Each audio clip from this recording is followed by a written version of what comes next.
নমস্কার বন্ধুরা, আরও একটা নতুন ব্লগে তোমাদের সকলকে জানাই স্বাগত।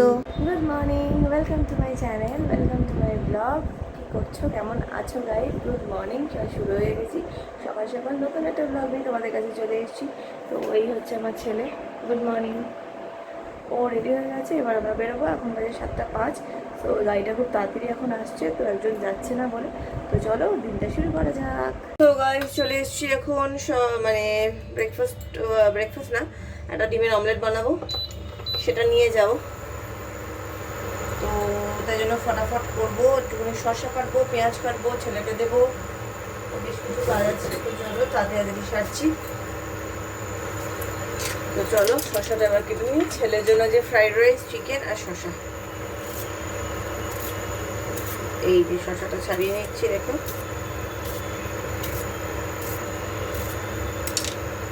তো শসাটা ছাড়িয়ে নিলাম,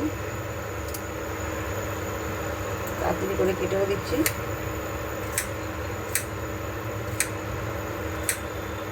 ওখানে তেলটা আমি গরম করতে বসিয়েছি।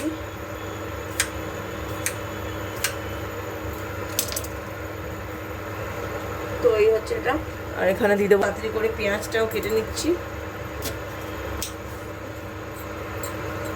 তাড়াতাড়ি করতে হবে কারণ অলরেডি আজকে 8:30 বাজে, আমাকে মিষ্টি তুলতে হবে।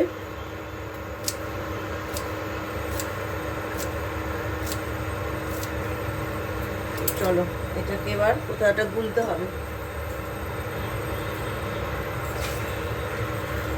চলো পেঁয়াজটাকে এখানে দিয়ে দিচ্ছি,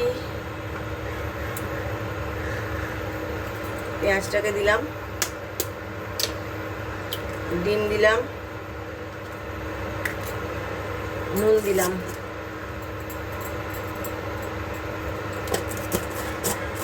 নুন দিয়ে দিলাম, আর দেবো হচ্ছে একটা লঙ্কা। লঙ্কাটা অতি অবশ্যই আমি কেটে নিচ্ছি এরকমভাবে। তো চলো তেলটা হয়ে গেছে গরম, তাড়াতাড়ি করে করতে হবে। দেখো তেলটা গরম হয়ে গেছে। তো এখানে আমি এই ডিমটাকে ফেটিয়ে নিচ্ছি তাড়াতাড়ি করে। বেশি হলো না, আমি অল্প অল্পই হলো, মানে পেঁয়াজগুলোকে ভালো করে আমি ভাঙতে পারলাম না। ঠিক আছে, যা হলো হলো। তো দেখতেই পাচ্ছ এখানে দিয়ে দিয়েছি ঢেলে। তো চলো বাকি কাজটা সেরে নিই। সো গাইজ আমি এখন বেরিয়েছি। বেরিয়ে এই রাস্তাটা হচ্ছে ছেলের অ্যাবাকাসে যাওয়ার রাস্তা, কারণ এখান দিয়েই যাচ্ছি। এখান থেকে মিষ্টির দোকানে যাব গাঙ্গুরাম। তো চলো যাই, মিষ্টিটা তো বলে এসছি, মানে কি মিষ্টি নেবো বলিনি, মিষ্টি নেবো বলেছি। তো বললো আসুন আমি প্যাকেট করে মানে প্যাকেট করে দেবো আপনার সামনে। তো চলো যাই। তো গাড়ি মিষ্টি নিলাম, মিষ্টি নিয়ে এখন ট্যাক্সিতে উঠে গেছি, ক্যাবে করে যাব। কারণ মানে অফিস থেকে বলাই আছে যে সব কিছু না হলে মানে গাড়ি করে আসতে। তো প্লাস আমার পায়ে ফুসকা, আমি এতটুকু টানা আর আমি হাঁটতে পারছি না, পায়ে বেশ লাগছে। তো যাই হোক চলো, এখন এক সাইড থেকে টার্ন নিয়ে রবীন্দ্র সদন দিয়ে হয়ে ওপার থেকে বার করবে প্ল্যানেটোরিয়াম দিয়ে, তা না হলে এখান দিয়ে তো আর ঘোরা যাবে না। তো যাই হোক চলো, এখন মিষ্টি নিয়ে নিয়েছি। 300 টাকা করে প্যাকেট করার ছিল, কিন্তু এক্সাক্ট 300 তো ওভাবে হয় না, মানে আমি ওভাবে করতেও পারলাম না। তো 296 করে বাক্স হয়েছে। তো ঠিক আছে চলো। তো যাই হোক এই হচ্ছে ব্যাপার। আর সুগার স্পাইস থেকে যেটা আমরা নেবো সেটা আমাদের কলিগ দিদি আনতে যাবে। তারপর যে কানেরগুলো কি করতে ভুলে গেছি, আমি এখন খেয়াল করছি। কালকে ওই অন্য কানের দুল পরেছিলাম, খুলেছিলাম দুলটা, দুলটা করতে ভুলে গেছি। যাই হোক চলো যাই। সো গাইজ এই এখন খাওয়া দাওয়া হয়ে গেছে। আজকে তো আমাদের অফিসের জন্মদিন, যেরকম তোমাদেরকে বললাম।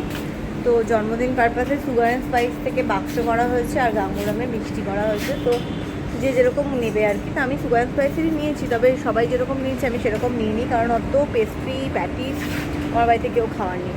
ছেলে তো এইসব একদম খুব একটা খায় না, আর খেলেও হয়তো একটা খাবে, কিন্তু 300 টাকা বাজেটে তো অনেক কিছু হবে। তো ওই জন্য ওইসব নিলাম না। ওয়ালনাট অ্যান্ড ডেটসের কেক নিয়েছি, যেগুলো পাম অয়েল ফ্রি, ওগুলো নিয়েছি। স্লাইস কেক দুটো প্যাকেট, মানে 10 পিস ওই নিয়েছি। আর আমি আমার জন্য একটা স্যান্ডউইচ নিয়েছি, কারণ কালকে আমি মানে কালকে যেহেতু মিটিংটা, আমি আর উঠে কিছু খাওয়া দাওয়া করতে পারবো না, ওই জন্য স্টকে রাখবো। মিটিং পারপাসে ফুচকাস তো খাওয়া হতেই থাকবে, তো স্যান্ডউইচটা আমি জাস্ট পাশে রাখবো যাতে আমাকে উঠতে না হয় ইনস্ট্যান্ট কাজের জন্য, মানে যখন তখন কিছু কাজ আসতে পারে। কিন্তু মিটিং দিনে খুব একটা কাজ থাকে না, স্টিল আমি জায়গা থেকে লিভ করতে পারবো না আর কি। তো এই হচ্ছে ব্যাপার। তো চলো যাই হোক, ছেলেকে ফোন করিনি, আজকে বাবা মার অ্যানিভার্সারি, তো তারা গেছে একটু লাঞ্চ টাইপের করতে গেছে লেক মলে। আমার 2 মাসিও আসবে, ওদের সাথে দেখা হয় না অনেকদিন, তো ওরাও আসবে। তো যাই হোক, মারা ভালো সময় কাটাক, আমি রাতেই একবারে ফোন করবো। আমি এখন ছেলেকে ফোনটা করে নিই। তো গাইজ আমি এখন বাড়ি ফিরছি, আজকে বাজে এখন পুরো 6টা। আজকে বেরোতে অনেকটা লেট হয়েছে, কালকে যেহেতু মিটিং, প্রচুর কাজের প্রেশার ছিল আজকে, মানে লাঞ্চই করেছি অনেকটা বেলায়, প্রায় 3:30 পৌনে 4টে, তো সেসব তো করতে পারিনি। তো ছেলের আজকে রয়েছে ক্লাস 6টা থেকে, ওটা চলে গেছে ও, আর আমার যেহেতু দেরি হবে বলে, তো 7:30টায় ছুটি, বাড়ি গিয়ে রান্নাবান্নাও করতে হবে। তো এখন আজকে তো নিরামিষ, ভেজ কী রান্না করবো সেটাই দেখি, আলু পোস্ত করতে পারি, আলু পোস্তই হয়তো করবো। তো যাই হোক চলো বাড়ি যাই, এখন বাড়ি গিয়ে রান্নাবান্নাটা আগে সেরে নিই। আলু পোস্ত, ডাল এইসব টুকটাক করে নেবো, ডাল আলু পোস্ত, একটু বেগুন ভাজা এই। তো এবারে বাড়ি ঢুকছি, আলু নিলাম আর আলুর পাঁপড় নিলাম, যেটা খুব বাড়িতে ভালোবাসে, আর নিলাম হচ্ছে রোজ সিরাপ, আর নিলাম হচ্ছে একটু পনির। তো এখন আজকে রাতের খাওয়া দাওয়া ডিসাইড হয়ে গেছে, মুগ ডাল করব আর করব হচ্ছে আলু পোস্ত আর বেগুন ভাজা। আজকে এই খাওয়া প্লেন সিম্পল, ছেলেও খুব ভালোবাসে আলু পোস্ত ডাল, ওই দিয়ে দেবো আজকে। চলো ঘরে ঢুকি। সো গাইস বাড়ি চলে এসেছি, বাড়ি চলে এসে যেটা এখন প্রথমেই করবো সেটা হচ্ছে এখানে সেদ্ধ করে রাখছি। বেশ খানিকটা ডাল নিলাম, এটাকে ধুয়ে এখন আগে সেদ্ধ করতে বসিয়ে দেবো, তারপরে আলু পোস্তটার জন্য আলুটাও কেটে নেব। আজকে আলু পোস্তটা করছি কারণ ছেলেকে কালকে লাঞ্চে দিয়ে দেবো। ও আলু পোস্ত হলে মানে প্রচণ্ডই ভালোবাসে ছেলেটা আলু পোস্ত খেতে, তো এই আর কি। তো চলো এই যে ডালটা ধোয়া হয়ে গেল, এবার চটপট করে প্রেসারে দিয়ে দিই। ভালো জলেই ডালটা সেদ্ধ করতে হবে, কারণ ভাজা মুগ ডাল করছি না, কিন্তু সেদ্ধ করে আমি কাঁচাই করবো, মানে ফোড়ন দিয়ে করবো আর কি। ভাজা আর করছি না, কাঁচাই করব, কিন্তু ফোড়ন দিয়ে করবো, মানে অনেক সময় একবারে বসিয়ে দিই, সেটা করছি না আর কি আমি। এই যে এতটা ডালই ধুয়ে নিয়েছি, দেখতেই পাচ্ছ বেশ খানিকটা ডাল ধুয়ে নিয়েছি। এইবার এখানে জলটা দিয়ে দিচ্ছি, বেগুন আছে, বেগুন ভাজবো। এই যে জল দিলাম, এবার এটা দিয়ে দিচ্ছি ডালটা। কাঁচা এমনি রেখে দেবো, ডাল সেদ্ধ দিয়েও তো খেতে ভালো লাগে। এই যে দিয়ে দিলাম, মোটামুটি যা জল দিয়েছি মোটামুটি আর লাগবে না। তো চলো এখানে আগে একটু তেল দিয়ে সেদ্ধটা করতে বসাই। হলুদ কিন্তু দেবো না, হলুদ দিলে সেদ্ধ ডাল খেতে গেলে বাজে লাগবে, তো হলুদ ছাড়াই সেদ্ধ করব। যখন নাকি ডালটা করব তখন হলুদ দেব। আর এখানে দেব হচ্ছে নুন, কিছুটা নুন দেব। চলো কিছুটা নুন দিয়ে দিলাম। বর্ষাকালে এমন নুনের কৌটোগুলোর এত বাজে অবস্থা হয়, কিছু বলার নেই। তো চলো এবার একটু আলুটা কেটে নিই।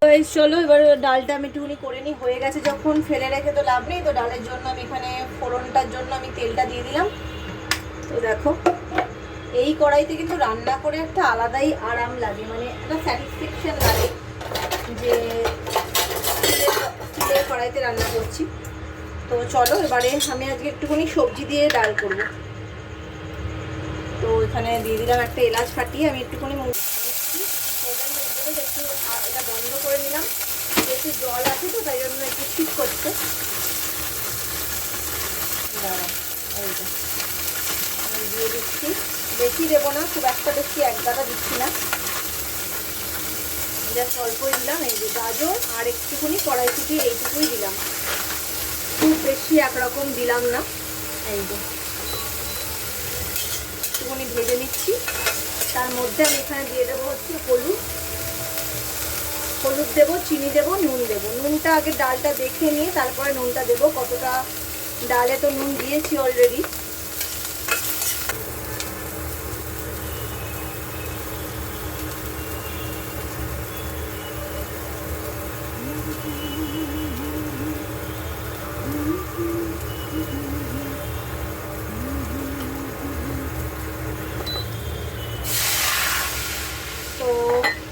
আমি জল দিয়ে দিলাম। এইবার আমি দিয়ে দেবো হচ্ছে ডালটা। ডালটার জন্য এটা প্রায় এটা ভর্তি হয়ে এসছে। ডালটা দিয়ে দিচ্ছি, ঠিক আছে? এই যে ডালটা দিয়ে দিলাম। এবার ভালো করে নাড়িয়ে ঘেটে ঘুটে দিতে হবে। এটা হতে থাকুক, ততক্ষণে আমি আরেকটু জল নেব। সেটার জন্য আমি একটু কড়াইটা আরেকটু জল নেবো, যার জন্য একটুখানি জলের বোতলটা একটুখানি ভরে নিচ্ছি। ভরে নিয়ে ওখানে জল দেবো। আর মোটামুটি যা ডালের জন্য দিয়েছি মোটামুটি ঠিক আছে। কালকের জন্য ডাল আর আজকের জন্য, দুদিনের জন্য করছি, ছেলের আর ছেলের বাবার। দেখো না, ডালে আর জল দেবো না, তাহলে বেশি পাতলা হয়ে গেলে বাজে লাগে। আমি আর একটুখানি দেবো, হয়তো আর একটু সামান্য জল দেবো। জলটা প্রায় নেই। এই যে জল দিয়ে দিলাম একটু, আর জল দেবো না, ঠিক আছে? আর জল দেবো না, মোটামুটি একটু স্বাদ টেস্ট করে দেখিনি। এমনি তো ঠিক আছে, শুধু দিতে হবে হচ্ছে নুন। নুনটা দিলাম, আর দেবো অল্প একটুখানি ঘি। ঘিটা এখানে দিচ্ছি।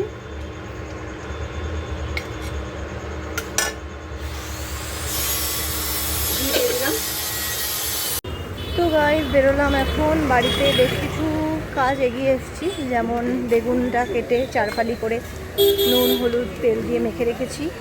আলু পোস্ত হয়ে গেছে, মুগ ডাল হয়ে গেছে। বাড়ি গিয়ে ভাতটা শুধু করলেই হয়ে যাবে। চলো এখন যাই অফিস। এই অফিস বলছি বাবা, আমার পুরো একদম হচ্ছে একটা ভেতরে একটা, মানে আজকে এত মানে ইসের মধ্যে ছিলাম না, হ্যালুসিনেট করছি আমি, এখনও অফিসে আছি এরকমই মনে হচ্ছে। তো আজকে এত প্রিন্ট করতে হয়েছে, এত ডকুমেন্টস প্রিন্ট করতে হয়েছে, প্রিন্টারটার জন্য আমার মায়া লাগছিল, মানে আর নিতে পারছিল না শেষের দিকে এসে। তো যাই হোক, এই হচ্ছে ব্যাপার। চলো ছেলেকে আনতে যাচ্ছি এখন গানের ক্লাস থেকে। সো গাইজ, এখন বসে পড়েছি একটা কাজ করতে। তোমাদেরকে একটা জিনিস দেখাই। এই যে খাতাটা দেখতে পাচ্ছ, এটা এখন তো তোমার ছেলের নাম লিখে দিয়েছি। উপরে দেখো, বোঝা যাচ্ছে কিনা বুঝতে পারবে নিশ্চয়ই, মেরিট লেখা আছে। হ্যাঁ, মেরিট লেখা খাতা কিন্তু এখন আর দেখা যায় না। এবং ভেতরে পিনটা দেখো, বুঝতে পারবে পিনটা জং ধরে গেছে। এবং এর খাতার বয়স হচ্ছে 35 বছর, 36 বছর, 34-35 বছর এই খাতার বয়স। তার থেকে একটু বেশিও হতে পারে, মোটামুটি ধরো কীরকম হবে, ওই 36-37 বছর হবে। কারণ এটা হচ্ছে আয়ুষ্মানের বাবার খাতা, নবরণদা স্কুলে খাতা। নবরণদা স্কুলে যখন নাকি শেষ হয়ে যেত, তারপরে যখন খাতা কিনতো, সেই খাতা ওর বাবার জমানার খাতা, একদম নতুন ছিল। কিন্তু খাতার পাতাগুলো দেখো একদম হলুদ হলুদ হয়ে গেছে। কিন্তু স্কুলে রাফ কপি যেটা চেক করা হয় না, রাফ কপিগুলো, তাই জন্য আমি সেখানে বললাম তুই এগুলো ইউজ কর, এগুলো তো একটা অ্যাসেট, এগুলো একটা স্মৃতি। বাবার খাতায় পড়ছে, বাবার বই দিয়ে পড়া, এগুলোর মধ্যে একটা অ্যাসেট না, বাবার জামা পরা, এগুলো একটা সবসময় একটা মানে একটা টাচি ব্যাপার ভীষণ। তো আমি এখন বসেছি, দেখো আমি কিন্তু ওর জন্য খাতা কিনে সেলাই করে দিই, এরকম খাতাও কিনি ওজন দরে। এবার আমি এখন যেটা করতে বসেছি, এই যে মোটা সুতো, এই যে মোটা সুই দেখতেই পাচ্ছ, এটা দিয়ে আমি আমার আমারও খাতা করেছি ছোটোবেলা, আমার বাবা মাও আমাকে করে দিয়েছে, আর এখন আমি করছি আমার ছেলেরটা। তো চলো এটাকে একটুখানি সেলাইটা করে দিই। আসলে বুঝতেই পারছো, এত বছরের পুরনো তো, সমস্ত এগুলো মানে নষ্ট হয়ে গেছে অ্যাকচুয়ালি। তো সেটাই করছি। আমি ফ্রেশ হয়ে বসেছি, ছেলের পড়া হয়ে গেছে। ছেলে এখন জিকে নিয়ে চর্চা করছে বাবার সাথে। কারণ কি, ওদের জিকে প্রিলিমিনারি একটা এক্সাম আছে, মানে এক্সাম না, ওদের কুইজ কম্পিটিশান হবে। তার জন্য সোমবার দিনকে একটা প্রিলিমিনারি টেস্ট আছে। তো সেই টেস্টে যারা কোয়ালিফাই করবে তারা যাবে সেকেন্ড রাউন্ডে। তো সেই জন্য সেটা নিয়ে এখন আলোচনা হচ্ছে, যার যেটাতে মানে ওর প্রচণ্ড ন্যাক আর কি, জিকে ঠিকে জানবো টানবো, প্রচুর ন্যাক। তো ওই জন্য বললাম ঠিক আছে, তাহলে জিকেটা বাবার কাছে ঝালিয়ে নে। কালকেও হয়েছে ঝালানো, কালকেও প্রায় 1 ঘন্টা ধরে জিকে নিয়ে চর্চা হয়েছে পড়ার পরে। আমি বললাম ঠিক আছে কর। আজকে তো পড়তে বসেছি অনেকটা দেরিতে, তো আজকে আর সেই অর্থে অনেক পড়া হয়নি। ওই একটা অঙ্কের হোমওয়ার্ক ছিল 2 পাতা, সেটা করলো, আর একটু বাংলা গ্রামারের বচন পড়ালাম। তো যাই হোক দেখো, এই যে খাতাটা সেলাই করে দিলাম, এই যে। তো এবার এখনও কিন্তু আমি সেলাই করার টেকনিকটা ভুলে যাইনি। তো এরকম ওর বাড়ির খাতাগুলো তো মাথার ওপরে কভারটা খুলেই যায়, সেসব প্রচুর আমি সেলাই করে দিয়েছি। তাতান, তাতান, একটা কাঁচি দাও না। ও দাদান, একটা কাঁচি দাও না, কাঁচি, কাঁচি। তো যাই হোক চলো এবার এই এক্সেস সুতোটাকে কেটে ফেলি। কেটে ছেলের একটা কাজ করতে হবে, ছেলের গান লিখতে হবে। আছে, দে না একটা, দে না, কোথাও একটা আছে, দেখো না, একটু দেখো। তো যাই হোক এই হচ্ছে ব্যাপার। সো গাইস চলে এসছি আমি এখন ডিনার করতে। আজকে আমি লাকিলি আজকে আমি তাড়াতাড়ি ডিনার করছি, অনেক দিন বাদে। তাড়াতাড়ি তাড়াতাড়ি খাওয়াটা একটা ব্যাপার, বুঝলে। তো চলো ভাত নিয়ে নিলাম, ঝপঝপ করে ভাত নিয়ে নিলাম, ঠিক আছে। ভালো ভাতটা থেকে নিচ্ছি না, ওটা থেকে ছেলেকে খাওয়াবো। আর আমি এখন নিয়ে নিলাম হচ্ছে একটু, কি যেন করবো, হ্যাঁ মাছটা গরম করব। ওহো নিতে পারবো না, বেগুন ভাজিনি, গড। ভাবো বেগুনটাই ভাজিনি, বেগুনটাকে ভাজতে হবে, তার মানে আমার আবার এখনো 15 মিনিট লাগবে। চলো এখন বসে পড়ি, আবার 15 মিনিট এখন লাগবে। আমি সব চলে এলাম খাবো বলে, আমার 15 মিনিট ওয়েট করো। সো গাইস, তো আজকের মতো দিনটা এখানে শেষ করব, ব্লগটাও এখানে শেষ করব। আজকে তো প্রচণ্ড হেক্টিক গেছে, মানে এই এখন জাস্ট ফ্রেশ হলাম, এখন মুখে ক্রিমটাও মাখা হয়নি, এবার সেটা মাখবো এখন। আজকে একটু তাড়াতাড়ি আমি র্যাপ আপ করে ফেলেছি, এখন বাজে 10:35। আমি মাঝখানেও আজকে একটু বিশ্রাম নিয়েছিলাম, রান্নাগুলো তাড়াতাড়ি করে হয়ে গেছে, মানে শর্ট করা ছিল যে আমি এই বানাবো, তো চটপট বানিয়ে ফেলেছি। মোটামুটি ধরো এই 9:15 থেকে আমি একটু ফ্রি হয়েই গেছিলাম, মোটামুটি 9:15 থেকে 9:15 আমি একটু নিজের মতো বিশ্রাম নিয়েছি। বিশ্রাম নিইনি, ওই ছেলের ওই খাতাটা যেটা দেখালাম সেটা সেলাই করলাম, ছেলের একটা গান লিখলাম, 2টো গান, তো এই সমস্ত করলাম। তো যাই হোক চলো আজকের মতো ব্লগটা এখানে এই করছি, কালকে তাড়াতাড়ি অফিসে যেতে হবে, দেখা হবে কালকে আবার নতুন ব্লগ নিয়ে। Till then take care, good by.